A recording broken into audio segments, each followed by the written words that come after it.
ऊपर से जो है उस सैमसंग का वो लोचा पकड़े थे ना, सैमसंग का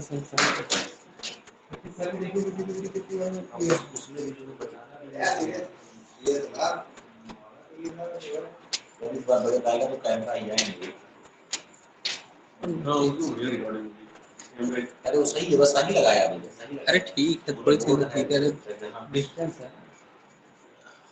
पावर चौड़ा कर दिए फोन पे, कोई नहीं जाएगा। नहीं कोई छुएगा नहीं तो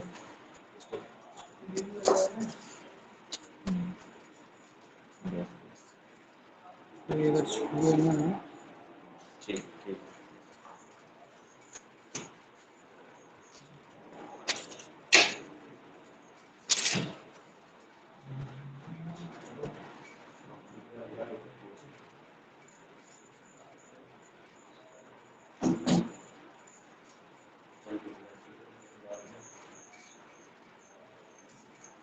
good morning students.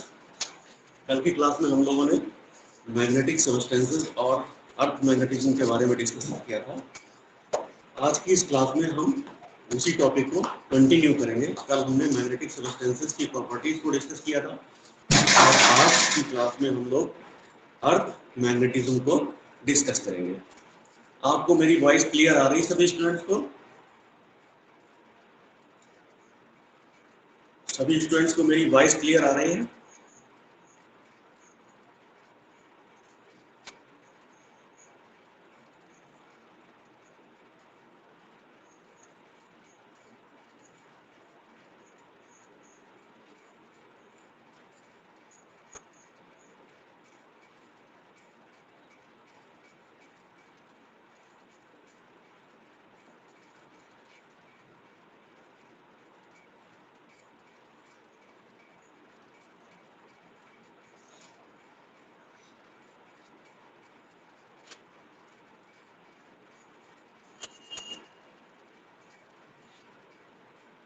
Magnetic substances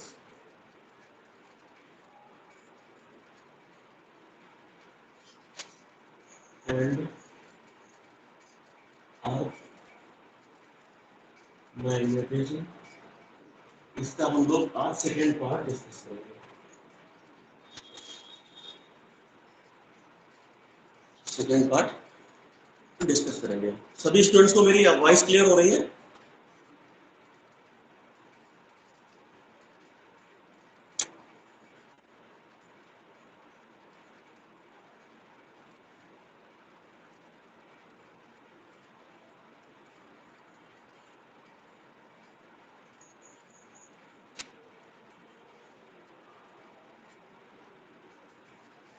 okay, आज हम लोग डिस्कस करेंगे टेरेस्ट्रियल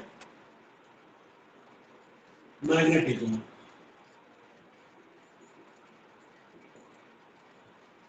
हमारी यूनिवर्स में जितने भी प्लैनेट्स हैं या सोलर सिस्टम है, उनमें प्लैनेट्स हैं, कहीं ना कहीं उनमें चुंबकीय क्षेत्र या चुंबकीय गुण पाए जाते हैं। तो इसको हम टेरेस्ट्रियल मैग्नेटिज्म में क्लासिफाई करेंगे। हमें किसी प्लेनेट का अध्ययन यहाँ पर नहीं करना, सिर्फ आपके सिलेबस में अर्थ मैग्नेटिज्म पर हमें डिस्कस करना है। तो अर्थ मैग्नेटिज्म को डिस्कस करेंगे। अर्थ मैग्नेटिज्म, तो अर्थ मैग्नेटिज्म की बात कहाँ से आई? जब हम किसी मैग्नेटिक नीडल को किसी धागे से बीच से बांधकर, इस प्रकार से, ये कोई मैग्नेटिक नीडल है, इसका एन, ये एस गिरा, इसको धागे से बांध के फ्रीली किसी पॉइंट से लटकाते हैं और उसका बिहेवियर देखते हैं अलग अलग प्लेसेस पर, तो हम देखते हैं कि ये हमेशा घूमकर नॉर्थ साउथ डायरेक्शन में, अगर इस नीडल को इस तरह से, नीडल मैग्नेटिक नीडल सपोज ये पेन है, धागे से लटका दिया गया और किसी भी डायरेक्शन में रैंडम इसको हम मूव करा दें, उसके बाद जब छोड़ेंगे तो एक पर्टिकुलर डायरेक्शन नॉर्थ साउथ में ही वो नीडल जाकर रुकती है। तो इसका रुकने का कुछ ना कुछ कारण होगा। जब हम किसी मैग्नेट को किसी पेपर पर रखते हैं, आपने 10th क्लास में इस तरह का एक्सपेरिमेंट किया होगा, magnetic lines of force draw करते हैं, तो हमें वहां पर उस पेपर पर कुछ न्यूट्रल पॉइंट्स मिलते हैं। न्यूट्रल पॉइंट्स का मतलब है वहां पर मैग्नेटिक फील्ड इंटेंसिटी 0 होती है। इसका मतलब है कि मैग्नेट के मैग्नेटिक फील्ड को कोई दूसरा मैग्नेटिक फील्ड कैंसिल आउट कर रहा है, कैंसिल आउट कर रहा है, इसीलिए वहां पर नल पॉइंट्स हमें मिल रहे हैं, 0 मैग्नेटिक फील्ड के पॉइंट मिल रहे हैं। तो दूसरा मैग्नेटिक फील्ड कहां से आया? वो अर्थ का मैग्नेटिक फील्ड हो सकता है। The freely suspended magnet stays in particular direction, north south, which indicates that there is a particular value of magnetic field in the earth or on the earth surface. The availability of null points when we draw the magnetic lines of force on the paper, which also indicates that there is an external magnetic field other than the magnetic field of the magnetic bar. If we bury a piece of magnet, suppose एक गड्ढा खोल के किसी magnet, किसी iron के piece को, ये कोई आयरन का पीस था, जमीन, जब हम उसको बाहर निकालेंगे तो ये पीस हमारा मैग्नेट की तरह से रिएक्ट करने लगेगा, इसमें नॉर्थ और साउथ पोल्स बन जाएंगे और ये मैग्नेट। तो 3 points, freely suspended magnet stayed in particular direction, second availability of null points, and third one is when we bury the iron piece into the earth surface and we dig after some time, then this piece becomes a magnet. तो क्यों magnet बन जाता है, ये needle क्यों एक particular direction में stay करती है, या फिर कोई भी चुंबकीय क्षण है उस हमें नल पॉइंट्स क्यों मिलते हैं, इसका मतलब मैग्नेटिक फील्ड है। इसके बाद स्टडी किया गया behaviour of freely suspended magnetic needle on earth surface, behaviour of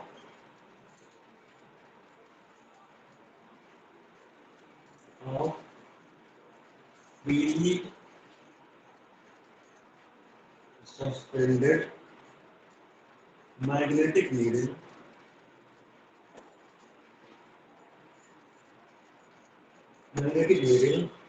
on earth surface, behavior of freely suspended magnetic needle on earth surface। तो अर्थ सरफेस पर जो मैग्नेटिक नीडल को हम ले जाते हैं किसी धागे से सस्पेंड करके, तो डिफरेंट प्लेस पर उसका बिहेवियर डिफरेंट होता है। हम डिस्कस करते हैं। सबसे पहला पॉइंट क्या है, at 2 places it becomes vertical,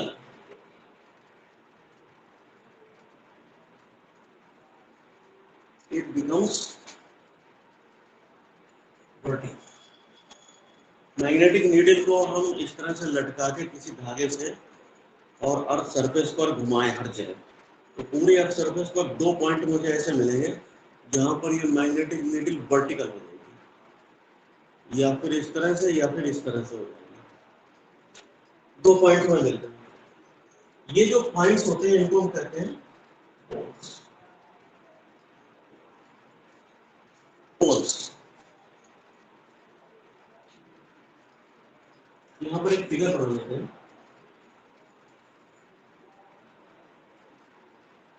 ये अर्थ है, ये अर्थ का एक्सिस ऑफ रोटेशन है,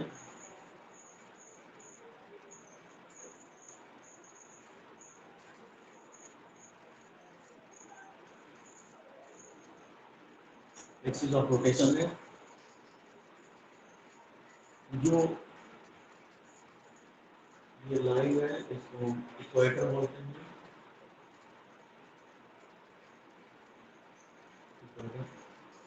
अर्थ सरफेस पर जो एक्सिस ऑफ रोटेशन है ये नॉर्थ पोल से होकर गुजरता है और ये नीचे हमारा साउथ पोल है।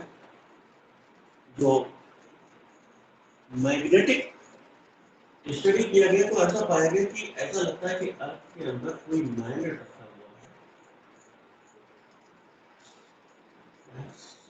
है और ये इसका एक्सिस।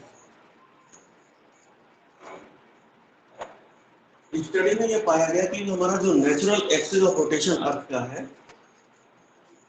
और ये मैग्नेटिक फील्ड का जो एक्सिस हमें मिलता है, इन दोनों के बीच ये जो एंगल है वो लगभग 17 डिग्री 17 डिग्री का एंगल बनता है। At two places it become parallel to the earth surface। ये जो हमारा पोल जहां पर वर्टिकल हो जाती है, नीडल इनको मिलाने वाली जो लाइन होती है, ये मैग्नेटिक एक्सिस कहलाती है। डॉटेड जो है इसको हम कहेंगे magnetic axis. Line joining poles, जहां पर ये नीडल वर्टिकल हो जाएगी पोल्स कहलाएंगे और पोल्स को ज्वाइन करने वाली लाइन जो है वो कहलाएगी magnetic axis. Magnetic axis. Students, क्या आपको मेरी वॉइस आ रही है? वॉइस क्लियर हो रही है? आप मुझे सुन पा रहे हैं?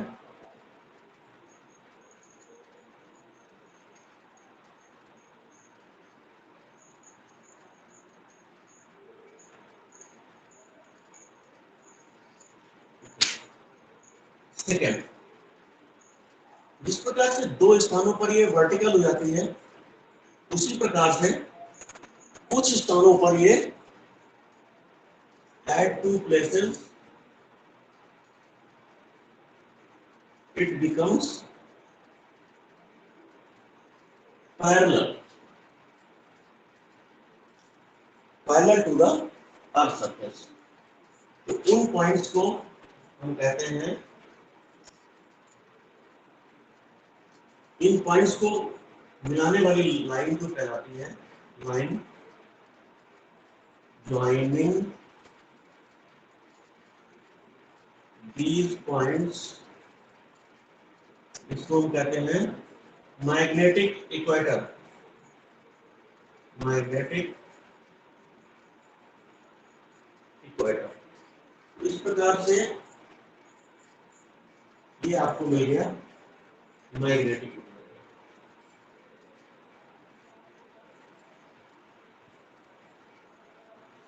मैग्नेटिक एक्सिस और मैग्नेटिक इक्वेटर 90 डिग्री पर होंगे। इस प्रकार से एक्सिस ऑफ रोटेशन और ज्योग्राफिकल इक्वेटर, इसको इक्वेटर ही हम ज्योग्राफिकल इक्वेटर भी कह सकते हैं। Geographical okay. Magnetic equator geographical equator से स्लाइटली डिफरेंट प्लेसेस पर होते हैं। नेक्स्ट पॉइंट, मैग्नेटिक इक्वेटर और ज्योग्राफिकल इक्वेटर कोइंसाइड नहीं करेंगे, अलग अलग पॉइंट्स पर होंगे। एक चीज और, ये जो हमारा नॉर्थ पोल है, ज्योग्राफिकल नॉर्थ पोल, उस साइड अर्थ मैग्नेट का साउथ पोल होगा और जिधर हमारा साउथ पोल है उधर नॉर्थ पोल होगा। तो ज्योग्राफिकल नॉर्थ पोल, वहां पर क्या होगा magnetic S pole south pole, और इसका उल्टा होगा ज्योग्राफिकल नॉर्थ पोल, जहां होगा वहां पर हमारा मैग्नेटिक नॉर्थ पोल होगा। सॉरी, यहाँ नॉर्थ पोल होगा, south north pole means geographical north पर मैग्नेटिक साउथ पोल होगा, ज्योग्राफिकल साउथ पोल पर मैग्नेटिक नॉर्थ पोल होगा।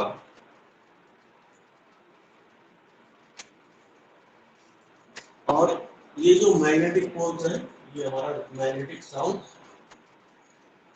मैग्नेटिक एस, और ये बन जाएगा मैग्नेटिक नॉर्थ। जब यहां पर हम मैग्नेट लाएंगे इन प्लेसेस पर, तो ये vertical to the earth surface हो जाएगी। अगले पॉइंट्स डिस्कस करते हैं।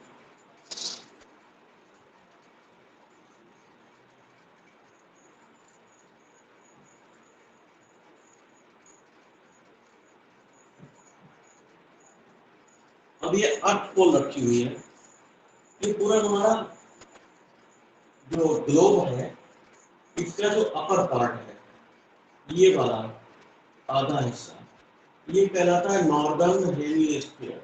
Northern hemisphere. और ये वाला जो पार्ट है नीचे वाला अर्धगोलार्ध, ये कहलाता है साउदर्न हेमिस्फीयर। Southern hemisphere. तो इस प्रकार से आप देख रहे हैं कि मैग्नेट जो हमारा रखा हुआ है, अर्थ मैग्नेट का साउथ, अर्थ मैग्नेट का साउथ कहां पर है? एन हेमिस्फीयर, नॉर्दर्न हेमिस्फीयर में। और अर्थ मैग्नेट का नॉर्थ कहां है? अर्थ मैग्नेट का नॉर्थ हमारा है साउदर्न हेमिस्फीयर में, ईस्ट हेमिस्फीयर में। इस चीज को याद रखना है आपको। इट मीन ज्योग्राफिकली हम कहते हैं नॉर्थ पोल साउथ पोल, उससे लगभग 17 डिग्री पर हमारे अपोजिट पोल्स होते हैं मैग्नेट के, अर्थ मैग्नेट के। यानी नॉर्थ पोल से 17 डिग्री पर साउथ पोल और साउथ पोल से 17 डिग्री पर नॉर्थ पोल। ठीक है ना। Next,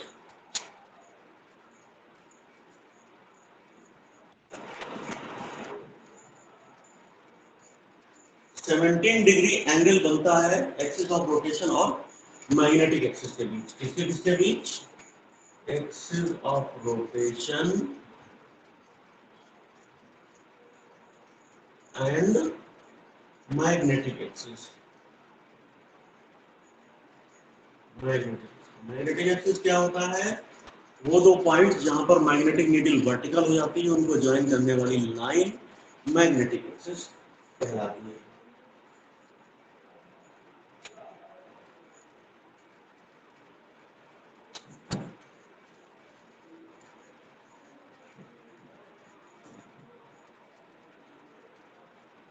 magnetic lines of force जो हैं, magnetic lines of force due to earth magnetism या अर्थ मैग्नेट के कारण जो भी मैग्नेटिक लाइंस ऑफ फोर्स हैं वो पोल्स पर वर्टिकल होते हैं। जो हमारा मैग्नेटिक पोल होगा, ये magnetic pole south, magnetic pole N north, तो पोल पर ये नॉर्थ से निकल कर साउथ की ओर इस तरह से आएगी। ये डायरेक्शन होगा मैग्नेटिक लाइंस ऑफ फोर्स का। तो नियर द पोल्स ये अप्रोक्सीमेट वर्टिकल्स होगी और इक्वेटर के पास ये हॉरिजॉन्टल होगी। तो near the poles magnetic lines of force perpendicular to the earth, यहाँ पर आप देख रहे हैं near the poles, these are perpendicular to the surface। और इक्वेटर के पास, इक्वेटर ये है हमारा, इक्वेटर के पास आप देख रहे हैं कि लाइंस ऑफ फोर्स का डायरेक्शन ये है पहला। तो कहेंगे कि पोल्स के पास परपेंडिकुलर और इक्वेटर के पास पैरेलल। ठीक है ना। Magnetic lines of force are vertical या perpendicular at the poles while parallel to the earth surface at the equator।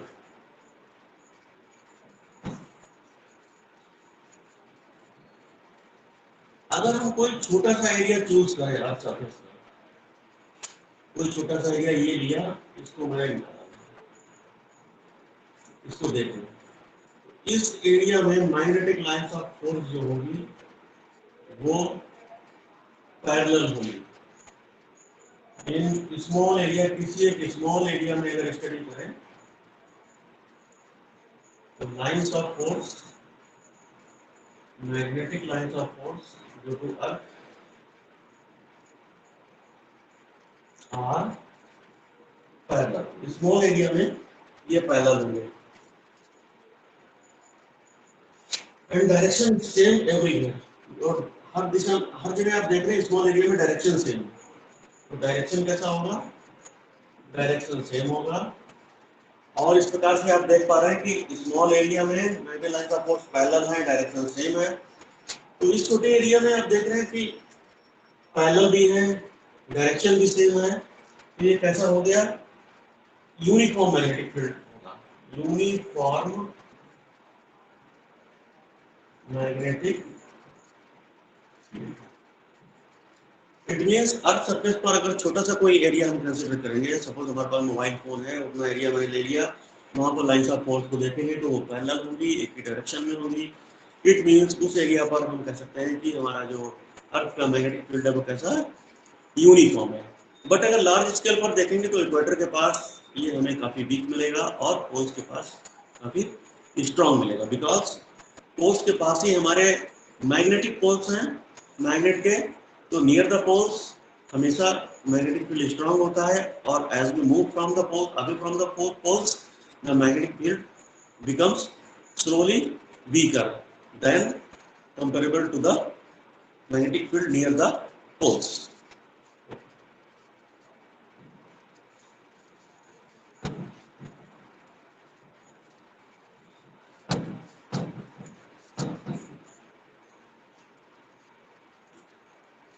Cause of earth magnetism,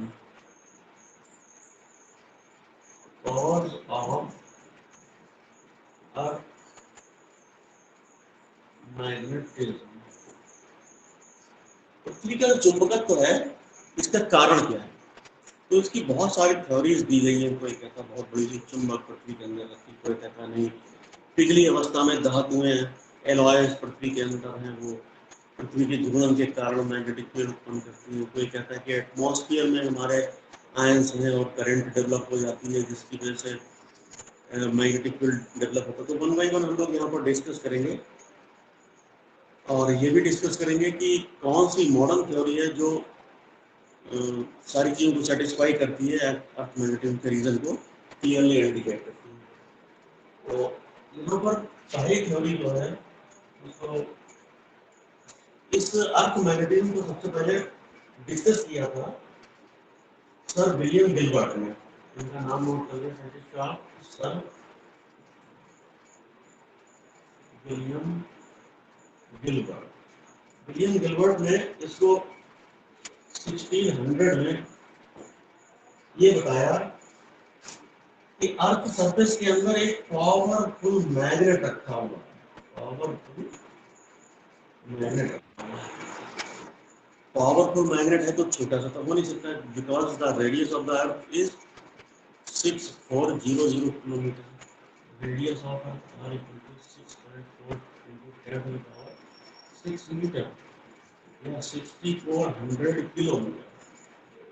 तो ऐसा तो है नहीं कि पावरफुल मैग्नेट छोटा सा 1 सेंटीमीटर 10 सेंटीमीटर 1 मीटर 2 मीटर का रख दिया हो।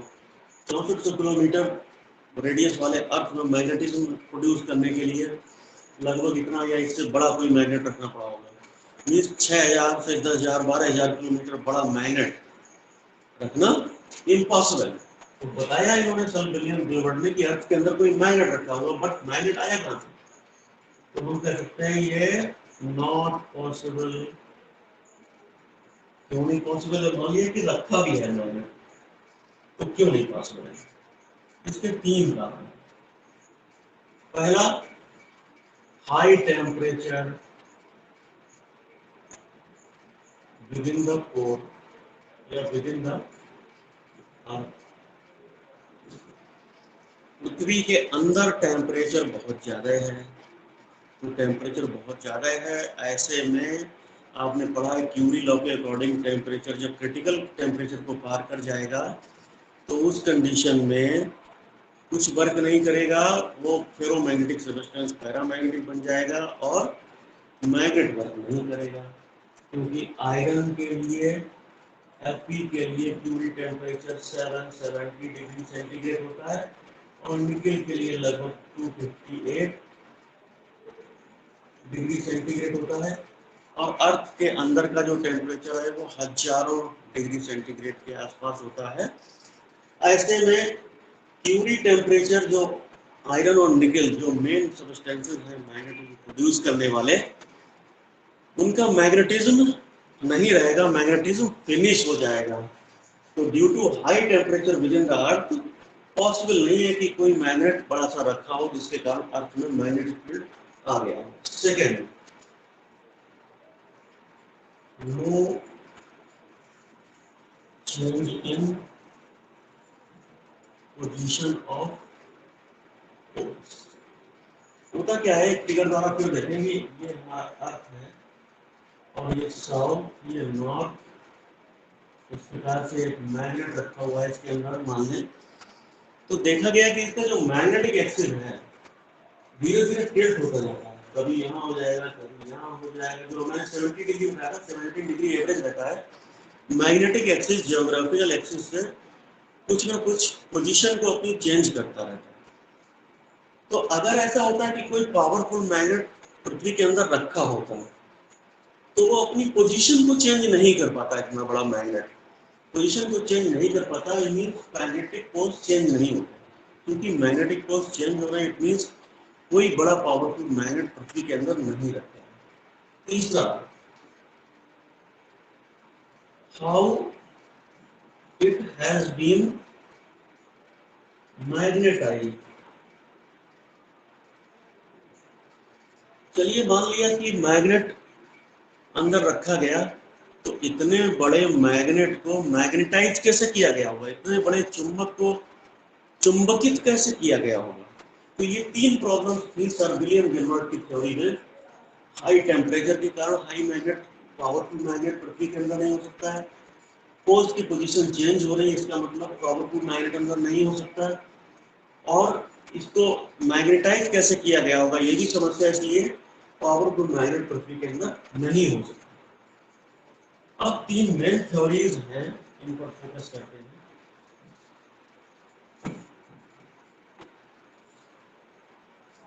पहली थ्योरी जो है वो ग्रेवर ने दी 1849 में। इन्होंने बताया पॉइंट ए, अर्थ सरफेस के पास, ग्रेवर की थ्योरी जो थी, इन्होंने बताया कि अर्थ सरफेस के पास इलेक्ट्रिक करंट्स जो फ्लो होते रहते हैं due to electric currents flowing near earth surface. Earth surface के पास इलेक्ट्रिक करंट फ्लो होने से, अच्छा ये इलेक्ट्रिक करंट्स अर्थ सरफेस ये बोलेंगे, अर्थ है, अर्थ की सरफेस के पास कुछ इलेक्ट्रिक करंट्स फ्लो होते रहते हैं जिसके कारण अर्थ में मैग्नेटिक होता है। ये करंट्स कहाँ से आए, सन रेज आ रही है, कॉस्मिक रेज आ रही है ब्रह्मांड से। ये किरणें क्या करती हैं,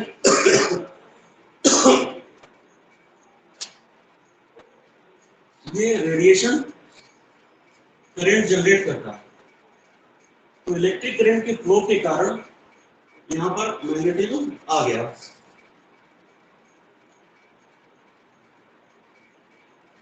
सन रेज आई, कॉस्मिक रेज आई, एटमॉस्फेयर को हीट किया, हीट करने के बाद इक्वेटर से रेज, इक्वेटर से जो एटमॉस्फेरिक एयर्स हैं वो पोल्स की तरफ मूव करेंगी, पोल्स से इक्वेटर की तरफ मूव करेंगी, तो यहाँ पर कुछ करंट्स जनरेट हो जाएंगे। करंट्स का मतलब आयनाइज्ड पार्टिकल्स होंगे, वो करंट जनरेट करेंगे, इसके कारण मैग्नेटिक फील्ड आ गया। ऐसा बताया इन्होंने। अर्थ के अंदर जो फेरोमैग्नेटिक मटेरियल है, फेरोमैग्नेटिक मटेरियल, कौन सा मटेरियल, जैसे मैंने बताया था आयरन हो सकता है, निकल हो सकता है, कोबाल्ट, कुछ अलॉयज हो सकते हैं, इनके अलॉयज होंगे, प्योर फॉर्म में नहीं होंगे। जब ये करंट्स डेवलप होंगी सरफेस पर, तो इनसाइड द फेरोमैग्नेटिक मटेरियल को ये मैग्नेटाइज कर देंगे। These currents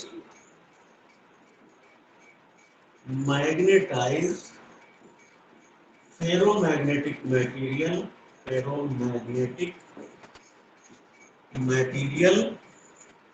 near or inside earth surface। ठीक है ना। तो इस तरह से पहली थ्योरी ग्रेबर ने जो दी, सन की रेज आई, एटमॉस्फेयर हीट हुआ, वायुमंडल में एयर का फ्लो हुआ, कुछ ऑयल्स भी बने, कुछ करेंट्स जनरेट हुई, उसने फेरोमैग्नेटिक मटेरियल को मैग्नेटाइज कर दिया और अर्थ में मैग्नेटिज्म आ गया। नेक्स्ट, इसके बारे में जो मॉडर्न थ्योरीज भी हैं, मॉडर्न थ्योरीज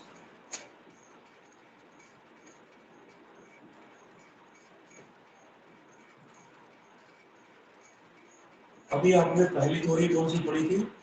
ग्रेबर की। ग्रेबर के बाद दूसरी थ्योरी में बताया गया है कि temperature inside the crust is very high. Temperature inside earth crust is very high. जो अर्थ की अपर लेयर है क्रस्ट, उसके अंदर का टेम्परेचर जो है बहुत हाई होता है। तो इसके कारण जो मैग्नेटिक मटेरियल्स है जैसे आयरन, निकल, कोबाल्ट, ये सारे के सारे मटेरियल जो कंडक्टिंग मटेरियल हैं वो पिघली अवस्था में होते हैं।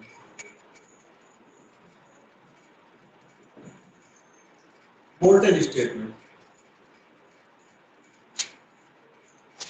ये अर्थ सरफेस है, इसके अंदर ये मटेरियल है, अर्थ ऐसे घूम रही है, टेम्परेचर बहुत हाई है अर्थ के अंदर का, हाई टेम्परेचर टी, जिसके कारण जो यहाँ पर निकल, आयरन, कोबाल्ट, कंडक्टिंग मटेरियल्स थे वो कैसी अवस्था में पहुंच गए? मोल्टन स्टेट में, पिघली अवस्था में पहुंच गए।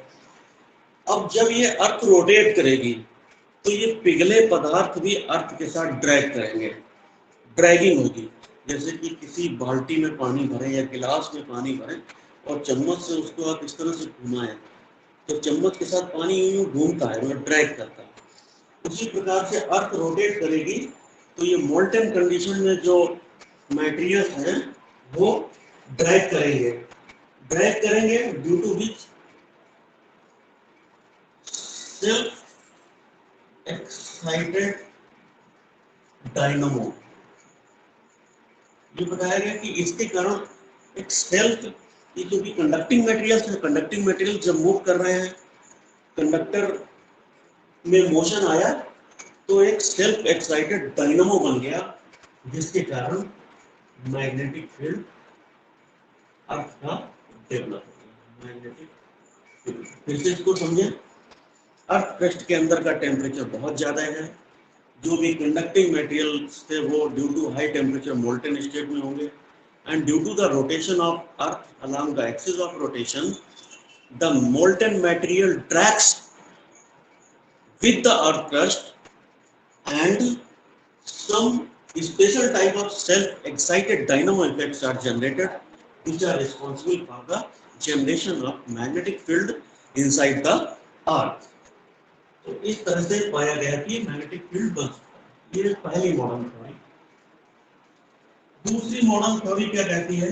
ये एटमॉस्फेयर से रिलेटेड है। थर्ड थ्योरी, इसका सबसे पहला पॉइंट है gases are present in ionized state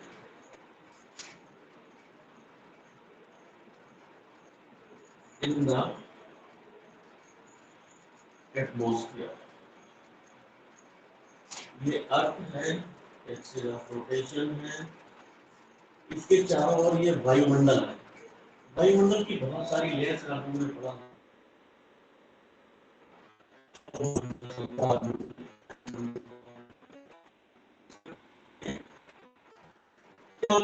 light बाहर से आती है, जितने भी एटम है, गैसेस है, वो एनर्जी प्राप्त करते हैं कॉस्मिक रेस से या सन रेस से। सन रेस और कॉस्मिक रेस से एनर्जी प्राप्त करते हैं और ये गैसियस एटम्स आयोनाइज हो जाते हैं, जिसके कारण पृथ्वी के चारों ओर, अर्थ के चारों ओर एक लेयर आयोनाइज्ड पार्टिकल्स की बन जाती है, जिसको हम कहते हैं आयन मंडल या आयनोस्फीयर।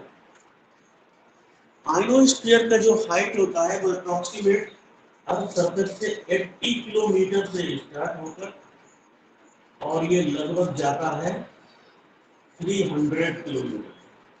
तो अर्थ की सरफेस से starting from 80 kilometre to 300 kilometre, a thick layer of ionized gases is formed. A spherical region is formed which is known as the ionosphere. ये आयनोस्फीयर बन जाने के वजह से, आयनोस्फीयर है आयन से कोई कैसी लेयर हुई, कंडक्टिंग लेयर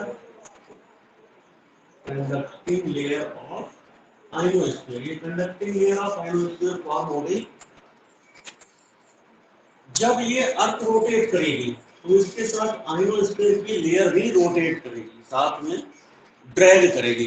ड्रैगिंग का मतलब समझ रहे हैं, कोई ऑब्जेक्ट मूव कर रहा है, उसके कांटेक्ट में दूसरा ऑब्जेक्ट है, या कोई मटेरियल है लिक्विड स्टेट में, सॉलिड स्टेट में, गैस स्टेट में, तो due to the motion of the centre part, the outer part in contact with the earth also starts rotating, which is known as dragging.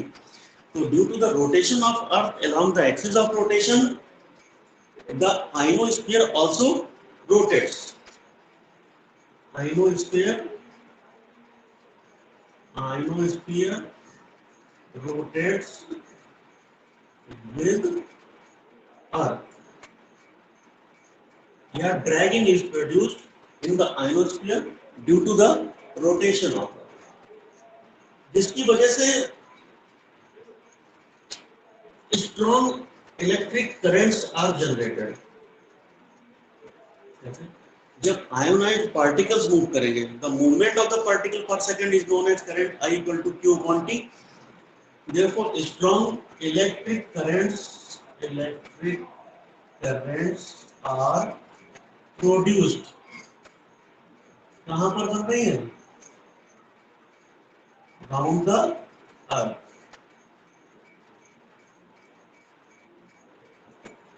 Strong electric currents earth के चारों ओर बन जाएंगे। और आपको मालूम है, जब करंट का फ्लो होता है तो करंट्स मैग्नेटिक इफेक्ट्स शो करते हैं। तो due to these strong currents earth magnetism is generated. और फाइनली अर्थ मैग्नेटिज्म जनरेटेड।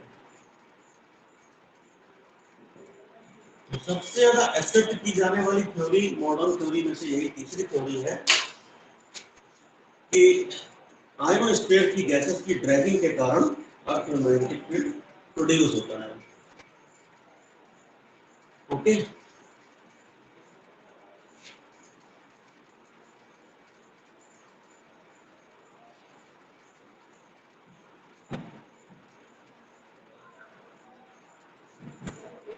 इसके बाद हम लोग डिस्कस करेंगे एलिमेंट्स ऑफ अर्थ मैग्नेटिज्म।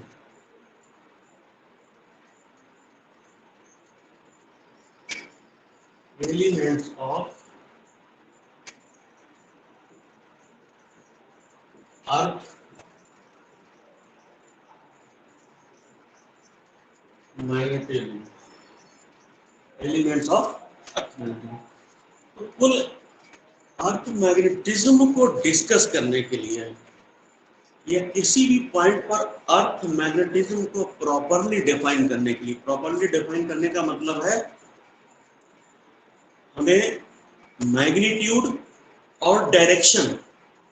अब मैग्नेटिक फील्ड जो है, इंटेंसिटी ऑफ मैग्नेटिक फील्ड, ये एक वेक्टर क्वांटिटी होती है, तो इसका मैग्नीट्यूड और डायरेक्शन दोनों को डिफाइन करने के लिए हमें तीन चीजों की जरूरत पड़ती है। तो तीन एलिमेंट, कितने एलिमेंट्स होंगे? 3 एलिमेंट्स, 3 एलिमेंट्स की हमें जरूरत पड़ेगी। तो कौन कौन से? पहला, angle of declination.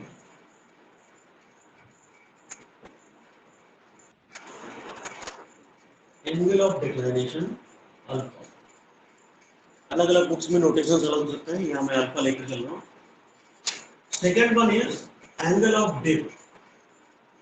Angle of dip theta, ये नोटेशन भी चेंज हो सकता है, बट मैं यहाँ पर थीटा ले रहा हूँ। Third one is horizontal component,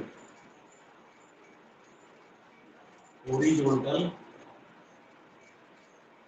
component of earth magnetic field।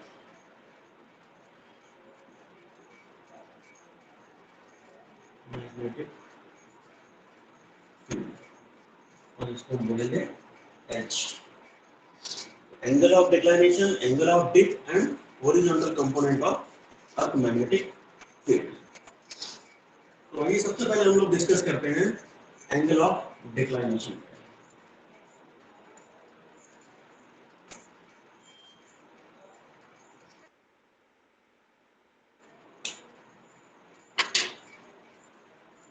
Angle of declination या एंगल ऑफ डिप जानने से पहले हम यहाँ पर एक फिगर के माध्यम से आप लोगों को बताना चाहेंगे दो टर्म्स, ज्योग्राफिक रेडियस।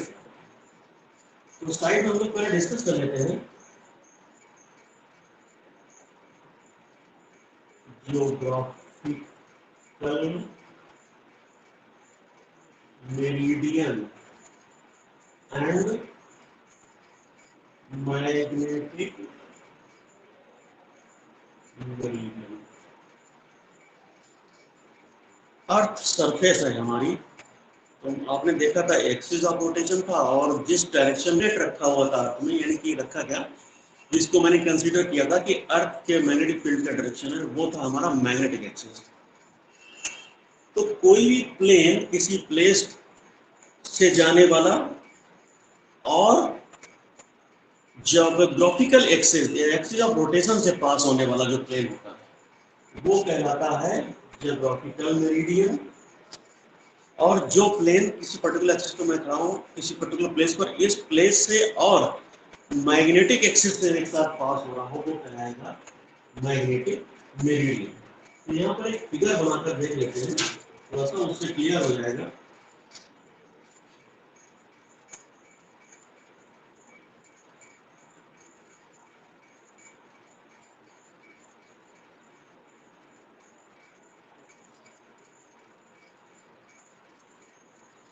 इस तरह से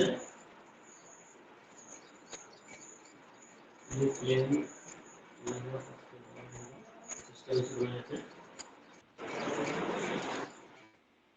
तो साइड कर देते हैं, ये पीछे दिख रहा है।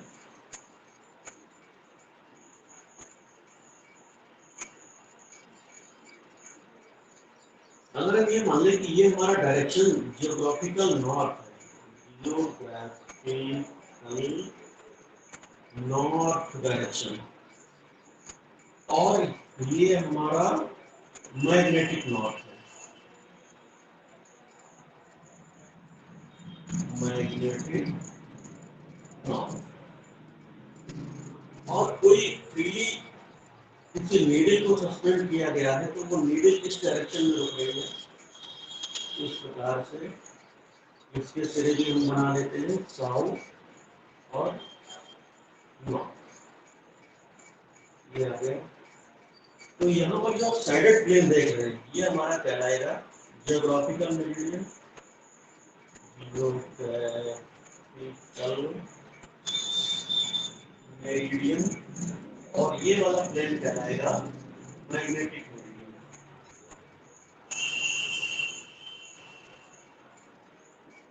मैग्नेटिक मेरिडियन आपको आपको क्लियर हो गया होगा ज्योग्राफिकल मेरिडियन और मैग्नेटिक मेरिडियन क्या है। किसी नीडल को सस्पेंड किया गया है फ्रीली, तो इस डायरेक्शन में ये रुके, और ये कोई प्लेस है, किसी प्लेस पर angle between geographical meridian and magnetic meridian अगर देखा जाए, जैसा कि आप फिगर में देख पा रहे हैं,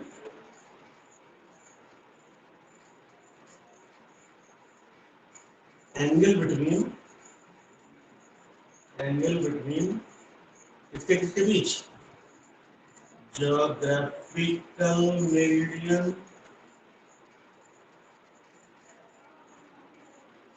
एंड मैग्नेटिक मेरिडियन। तो यहाँ पर देखिए दो एंगल बन रहे हैं, एक तो ये छोटा वाला बन रहा है और एक यहाँ से यहाँ तक बड़ा वाला एंगल ले सकते हैं। एक्यूट एंगल ऑब्टयूज एंगल, तो हमें छोटा एंगल लेना होगा, तो यहाँ पर लिखना है एक्यूट एंगल। और डेफिनेशन क्या होगी एंगल ऑफ डिक्लाइनेशन की, the acute angle between geographical meridian and magnetic meridian is known as angle of declination at that place. उस स्थान पर ये एंगल ऑफ डिक्लाइनेशन कहलाएगा। ठीक है,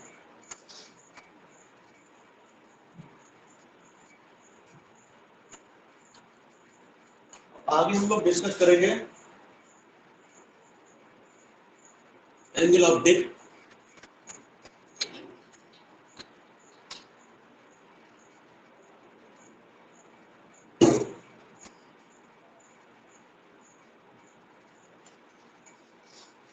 जो अर्थ मैग्नेटिज्म के तीन कंपोनेंट्स थे, पहला हमने डिस्कस किया है कौन सा, एंगल ऑफ डिक्लाइनेशन। तो यहाँ पर आप देख रहे हैं ये हमारा एंगल ऑफ डिक्लाइनेशन होगा alpha. Alpha is the angle of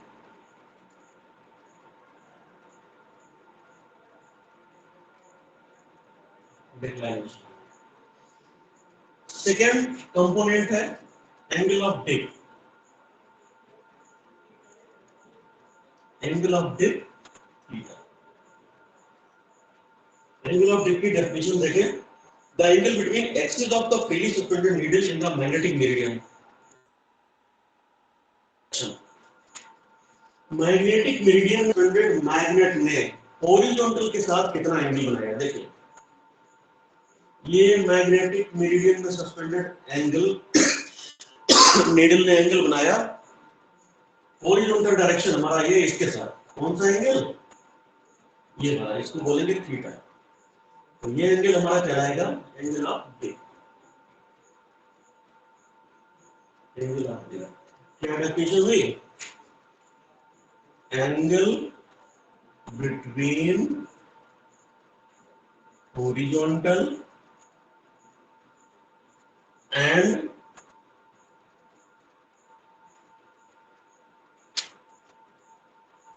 axis of freely suspended magnetic needle, freely suspended magnetic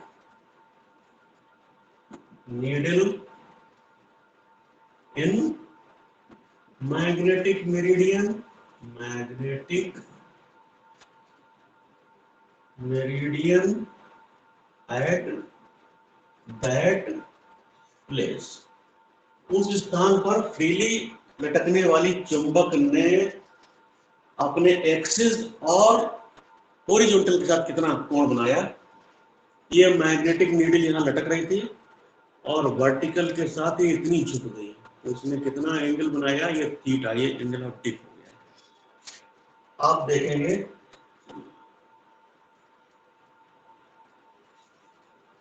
ये अर्थ मैग्नेटिक फील्ड की डायरेक्शन को शो कर रहा है। इसका मतलब हॉरिजॉन्टल और अर्थ मैग्नेटिक फील्ड की डायरेक्शन के बीच किसी प्लेस पर जो एंगल बनता है, एंगल बिटवीन, किसी को बोल सकते हैं angle between earth magnetic field and horizontal.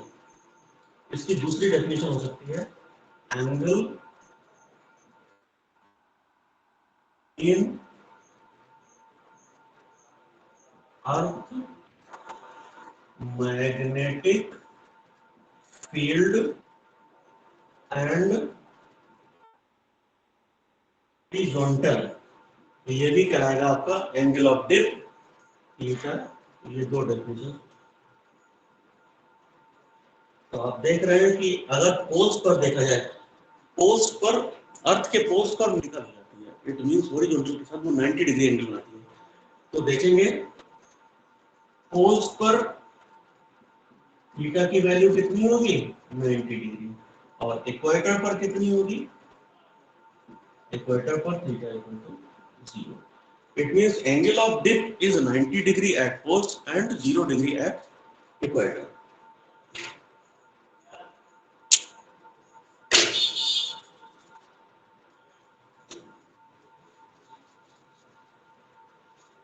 अब तीसरा आता है horizontal component of earth magnetic.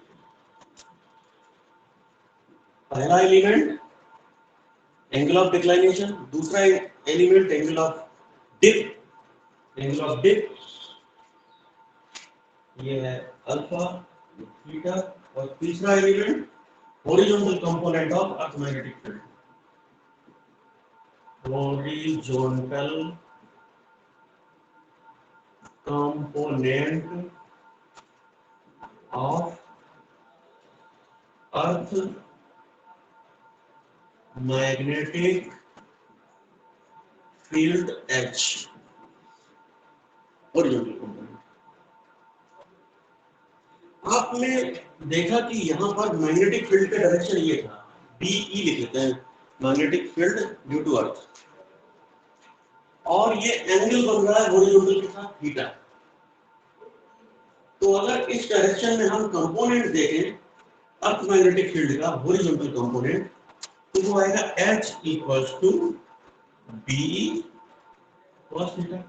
आप किसी वेक्टर के रिजॉल्व कंपोनेंट देखते हैं ना, जैसे इस तरह से ये थीटा एंगल बनाते हुए यहाँ पर दोबारा देख लेते हैं, हमारा BE, इस फिगर को ऐसे रख लेते हैं यहाँ पर, और इसका प्रोजेक्शन मैंने एक्स एक्सिस पर डाला तो मान लिया ये हमारा H आया, और वाई एक्सिस पर डाला तो ये हमारा वर्टिकल कंपोनेंट आ गया B। तो H क्या होगा, BE cos थीटा, और vertical component BE sin theta. Vertical component earth magnetic field कितना होगा, BE sin थीटा। तो इन दोनों इंफॉर्मेशन से हम क्या निकाल सकते हैं, BE करके ऐड कर दीजिए, H square plus B square equals to BE square cos square theta plus BE square sin square theta plus cos square 1, therefore H square equals to BE square, या BE equals to square root of H square plus B square. Total component की help से हम, अगर angle of dip मालूम है theta, और अर्थ magnetic field अगर horizontal component मालूम है, तो उस स्थान पर हम अर्थ मैग्नेटिक फील्ड BE निकाल सकते हैं। डायरेक्शन निकालना है थीटा, तो क्या करेंगे, डिवाइड कर देंगे सेकेंड वाले को पहले से, तो B divided by H equals to BE sin theta divided by BE cos theta. BE cancel हो गया, sin theta by cos theta लिख ले tan theta equals to B by H, B divided by H, ये हम कह सकते हैं theta equals to tan inverse B upon H। तो आपने यहाँ देखा कि हम H और B का मान पता होने पर BE निकाल सकते हैं, B H का मान पता होगा तो हम एंगल ऑफ D गुणा थीटा भी निकाल सकते हैं। तो कुल मिला के 3 कंपोनेंट्स अगर आपके पास हैं, तो हम बहुत सारे चीजों की स्टडी कर सकते हैं, कंप्लीट इंफॉर्मेशन अर्थ मैग्नेटिक फील्ड के बारे में हम वहां पर प्राप्त कर सकते हैं। तो इन तीनों को, एंगल ऑफ डिक्लाइनेशन को, एंगल ऑफ डिप को, और horizontal component of earth magnetic field को एलिमेंट्स क्यों कहा जाता है? तो एलिमेंट्स इसलिए कहा जाता है कि अगर हमें अल्फा और थीटा मालूम है, तो हम वहां पर BE निकाल सकते हैं, BE का डायरेक्शन। और अगर हमें H और थीटा मालूम है, तो हम बीई का मैग्नीट्यूड निकाल सकते हैं,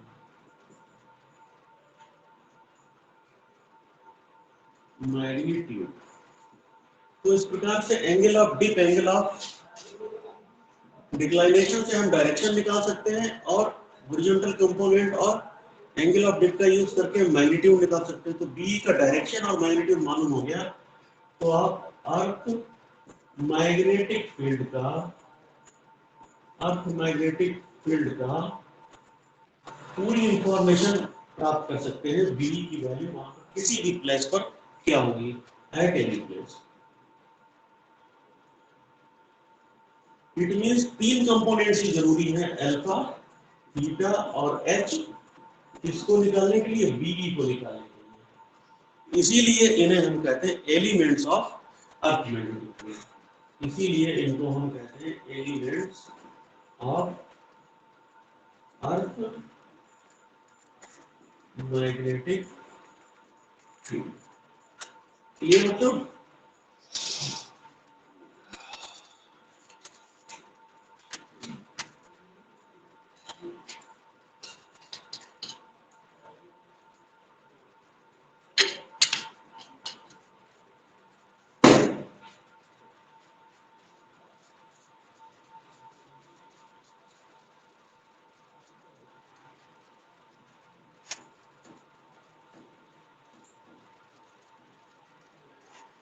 अब आगे हम लोग डिस्कस करेंगे magnetic properties of materials.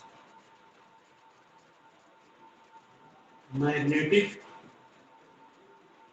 Properties of materials.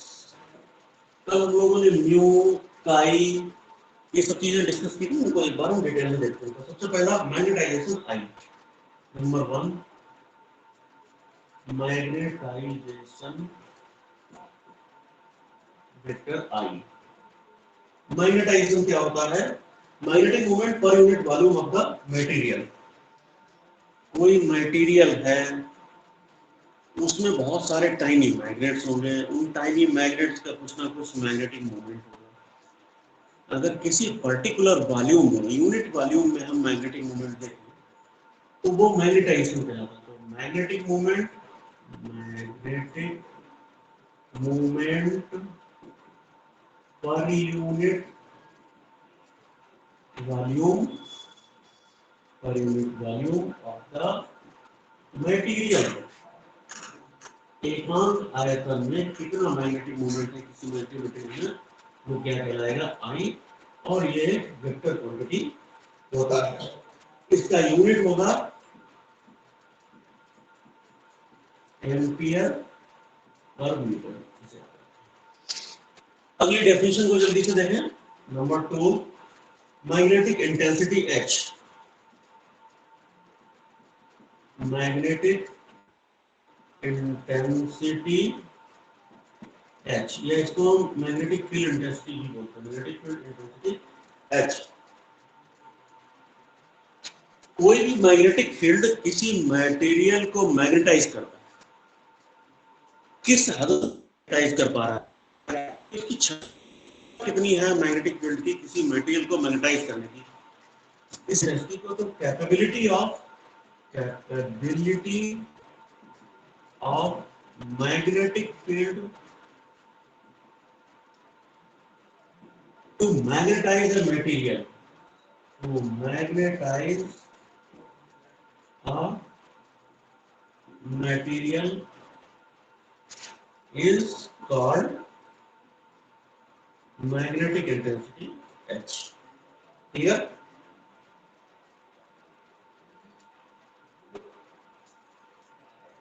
तीसरा आता है मैग्नेटिक परमेबिलिटी। कल हम लोगों ने डिस्कस किया था म्यू। Magnetic permeability. तीसरा है magnetic permeability mu. Magnetic permeability समझने से पहले रिलेटिव मैग्नेटिक परमेबिलिटी समझना होगा। Relative magnetic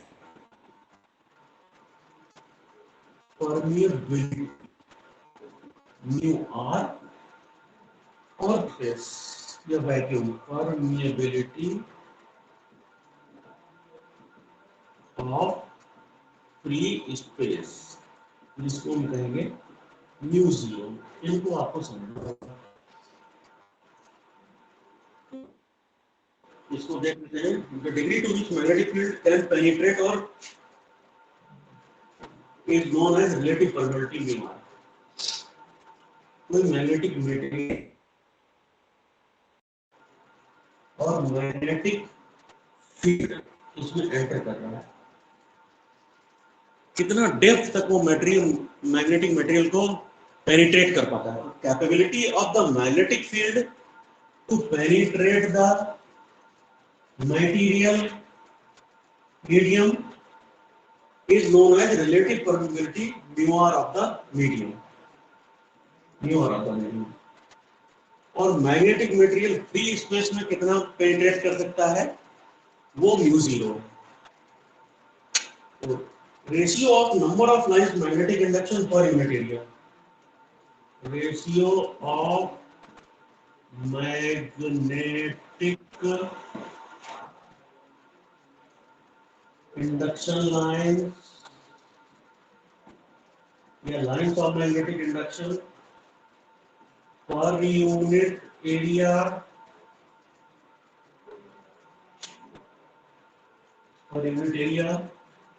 in the medium to the number of lines per unit area, number of lines per unit area that would be present,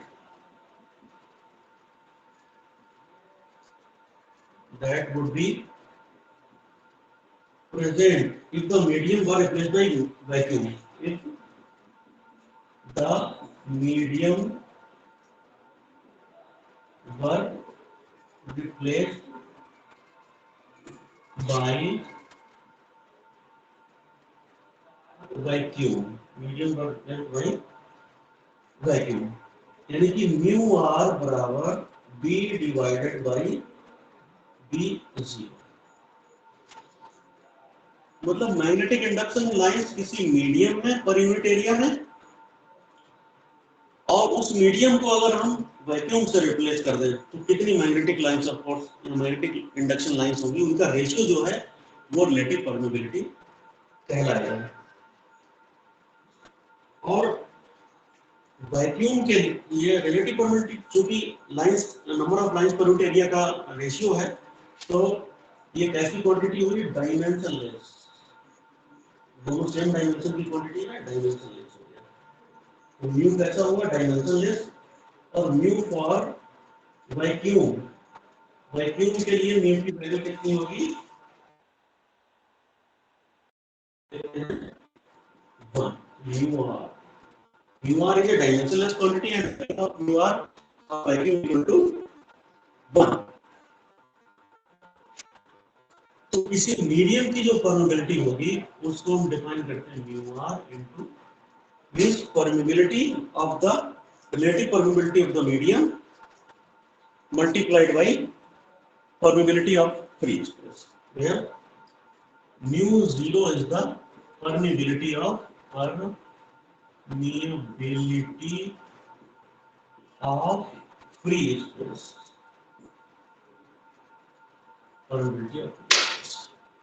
तो ये हो गया magnetic permeability.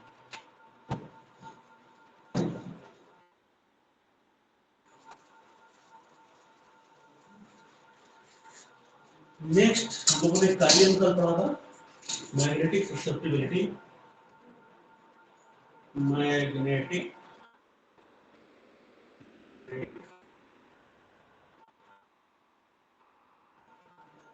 Permeability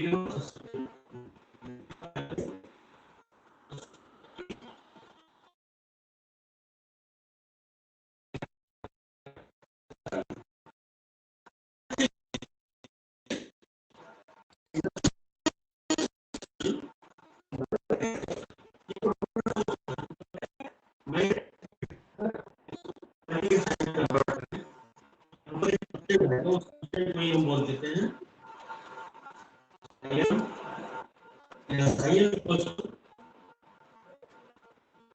I divided by Im equals to I divided by so of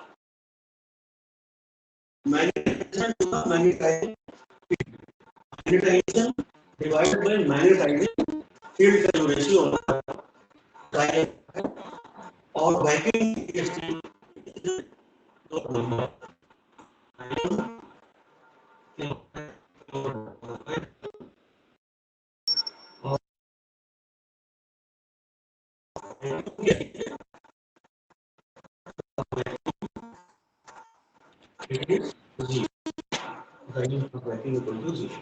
तो इस तरह से आपने magnetization I, magnetic intensity H, magnetic permittivity mu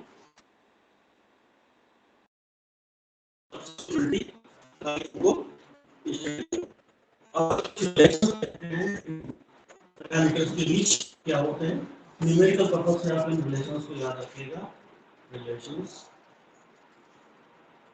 दो रिलेशंस इंपॉर्टेंट हैं B और H के बीच B equals to H 4 pi times I mu plus 4 times B equals to H plus 4 pi B equals to 1 plus I sorry B दोनों effective problem है study करते हैं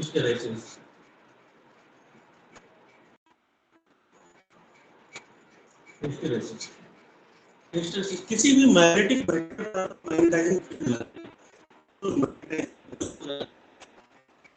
और magnetic होता है कि मैग्नेटाइजिंग आने के बाद भी कुछ मैग्नेटाइजेशन शेष रह जाता है और मैग्नेटाइजिंग बीच करते हैं कर हमारा कहना है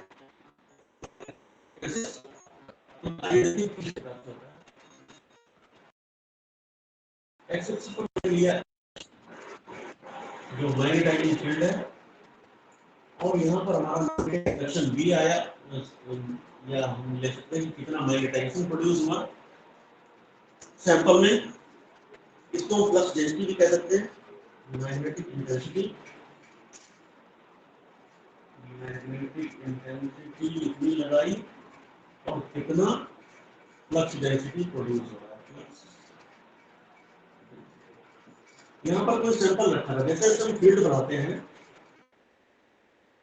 उसमें फ्लक्स डेंसिटी और ये लीनियर नहीं होता है तो ऐसे स्थिति में जाता है यहाँ पर मैक्सिमम पर और मैग्नेटाइजेशन नहीं होगा क्योंकि जितने भी डोमेन्स होते हैं वो सारे पर्टिकुलरली जब अलाइंड हो जाते हैं उसके बाद उनका अलाइनमेंट कोई स्टेज नहीं रहता है मैक्सिमम मैग्नेटाइजेशन हो गया तो ये पॉइंट ए आएगा अब क्या करते हैं मैग्नेटाइजिंग इंटेंसिटी को हम डिक्रीज करते करते ये कर उसी रास्ते को फॉलो नहीं करता दूसरे रास्ते पर आता है तो ये बी पॉइंट पर आएगा तो यहाँ पर देख रहे हैं मैग्नेटाइजिंग इंटेंसिटी जीरो हो गई लेकिन कुछ ना कुछ फील्ड शेष इसमें मैग्नेटाइजेशन इफेक्ट बना रहा तो नेगेटिव इंटेंसिटी करने पर इस फील्ड को हम इस मैग्नेटाइजेशन को डिक्रीज करेंगे तो ये सी पॉइंट आएगा यहाँ पर डिक्रीज होगा और अगर हम बढ़ाएंगे तो ये कर इस तरह से जाता है और मैक्सिमम नेगेटिव डायरेक्शन में हमारा मैग्नेटाइजेशन हो जाता है फिर जब फिर से बढ़ाना शुरू करते हैं इंटेंसिटी तो उस बात को फॉलो ना करके कर यहाँ जाता है और ऐसे होते हुए इस रास्ते से वापस होकर ए पर आएगा तो यहाँ पर देख रहे हैं जो लूप बना हुआ है A B C D E F A B C D E F A ये कहलाता है हमारा हिस्टेरेसिस कर्व हिस्टेरेसिस कर्व और हिस्टेरेसिस लूप भी कहते हैं इस कर्व का जो बीएच कर्व का जो एरिया होता है किसी सैंपल को मैंने मैग्नेटाइज किया फिर डिमैग्नेटाइज कर दिया और उसी पोजीशन में आ गया जहां से हम चले थे तो मैग्नेटाइजेशन और डिमैग्नेटाइजेशन प्रोसेस में कितनी एनर्जी वेस्ट होगी तो वर्क डन या एनर्जी हम निकालेंगे ड्यूरिंग मैग्नेटाइजेशन एंड डिमैग्नेटाइजेशन। कैसे निकालेंगे? एरिया ऑफ BH कर्व का जो एरिया होगा वो हमें पता है। BH कर्व के एरिया से इंफॉर्मेशन मिलती है कि इतनी मैग्नेटाइजेशन इंटेंसिटी इसमें मैग्नेटाइजेशन फ्लक्स डेंसिटी या मैग्नेटिक इंटेंसिटी को वेरी करने पर मैग्नेटाइजेशन डिमैग्नेटाइजेशन के प्रोसेस में हमारा इतना एनर्जी वेस्ट हुई।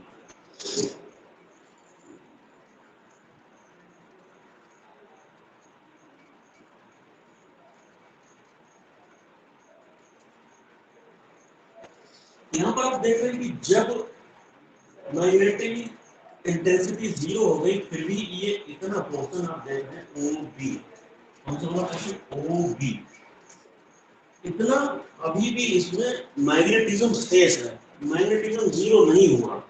तो इसको हम कहते हैं रेजिडुअल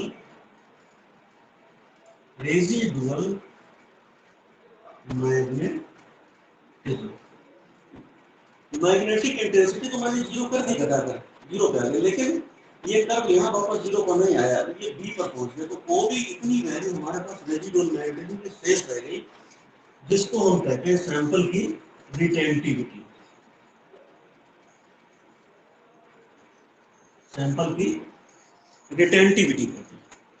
रिटेंटिविटी पर अक्सर क्वेश्चंस आते हैं, तो आप देखें कि when magnetic intensity becomes 0, some residual magnetism even remains inside the sample of the magnetic substance, which is known as residual magnetism, and this property of the material is known as retentivity. If the value of OB is very large, then the material has large retentivity. If the value of OB is less, then that particular material will have less retentivity. Okay. Now अब हमने इसको फिर से reduce किया magnetic intensity को negative direction में, और इतना घटाते गए कि हमारा जो रेजिडुअल मैग्नेटिज्म है वो यहाँ पर 0 हो गया। ये जो OC आया पार्ट आपका OC पार्ट हमारा कहलाएगा कोएर्सिव फोर्स। इस मैग्नेटिक इंटेंसिटी ने इतना फोर्स अप्लाई किया डोमेन्स पर कि उसका रेजिडुअल मैग्नेटिज्म 0 हो गया। So the value of negative magnetic intensity, which reduces the residual magnetism to its original value of 0 in the sample, इसको हम कहते हैं coercivity of the material. Coercivity of the material. तो दो वर्ड्स बहुत ही important हैं, रिलेटिविटी और coercivity, याद रखें।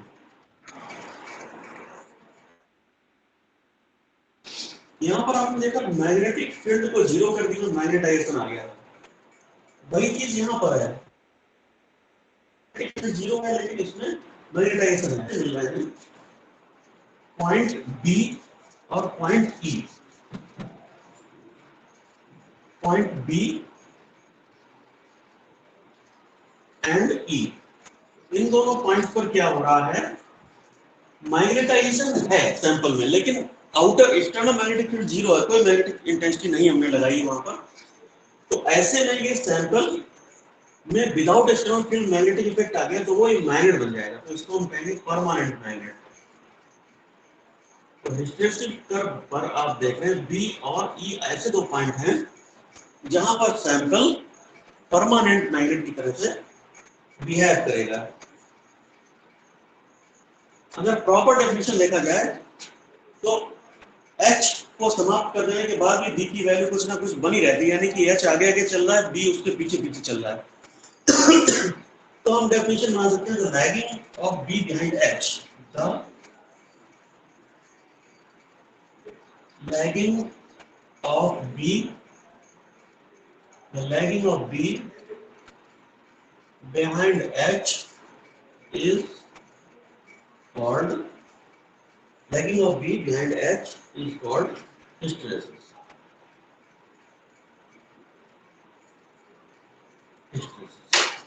तो इस तरह से ये हिस्टेरेसिस आपने स्टडी किया। हम अपने दो वर्ड सुने होंगे, सॉफ्ट आयरन और आपने वर्ड सुने होंगे सॉफ्ट आयरन और स्टील जो कि सॉफ्ट आयरन नहीं है, तो इनके हिस्टैरिसीस कर्व देखें, soft iron and steel. Soft iron को हम इजीली मैग्नेटाइज, इजीली डिमैग्नेटाइज कर सकते हैं। सॉफ्ट आयरन के लिए हिस्टैरिसीस कर्व कुछ इस तरह का होगा, ये आप देख रहे हैं कि किसके लिए, सॉफ्ट आयरन के लिए, सॉफ्ट आयरन। और स्टील के लिए अगर इसी कर्व को हम ड्रॉ करें तो कुछ इस तरह का होगा, ये हमारा है स्टील के लिए, स्टील के लिए।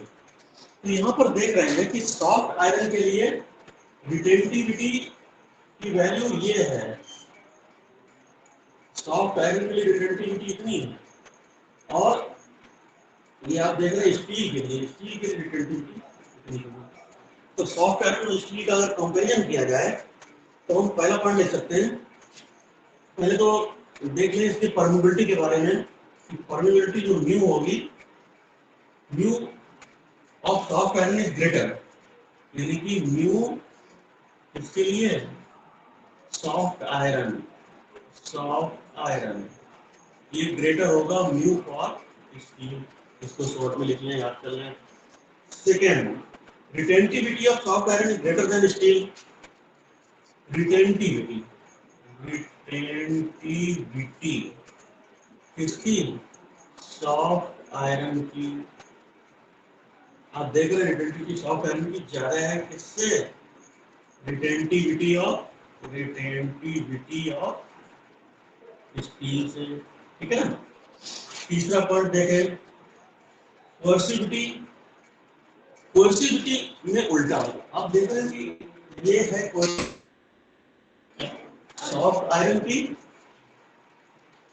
और ये है कोर्सिविटी स्टील की। तो यहाँ पर आप देख रहे हैं कि कोर्सिविटी ऑफ सॉफ्ट आयरन ये उल्टा हो जाएगा, is less than the कोर्सिविटी of steel. तो स्टील की कोर्सिविटी ज्यादा है सॉफ्ट आयरन की कोर्सिविटी के कंपैरिजन में। यहाँ पर देख रहे हैं कि सॉफ्ट आयरन के लिए जो हिस्टैरिसीस लूप है, इसका एरिया स्मॉलर है in comparison to the area of steel. तो हम कहेंगे कि loss of energy per unit cycle per unit volume, loss of energy या hysteresis loss, loss of energy per unit volume per cycle.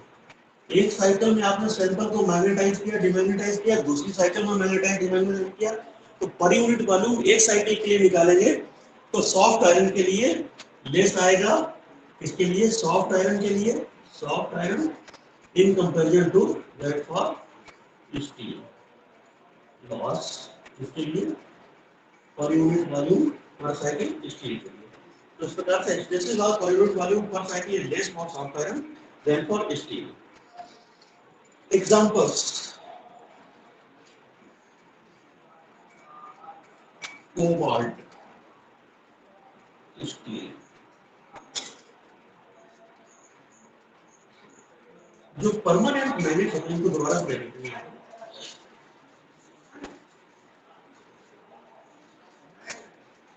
जो permanent magnets होते हैं,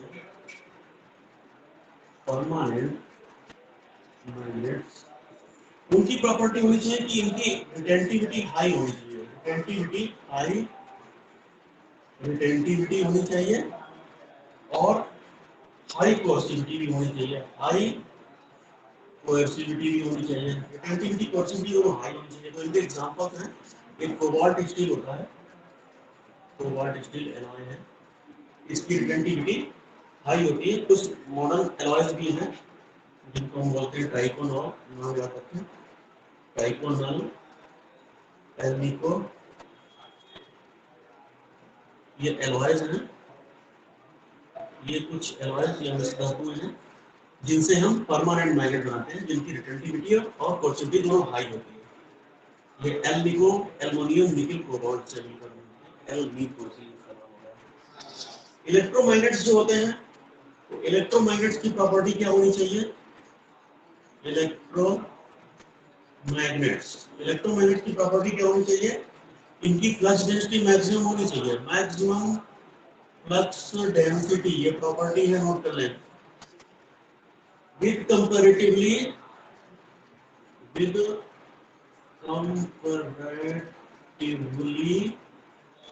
small magnetic field,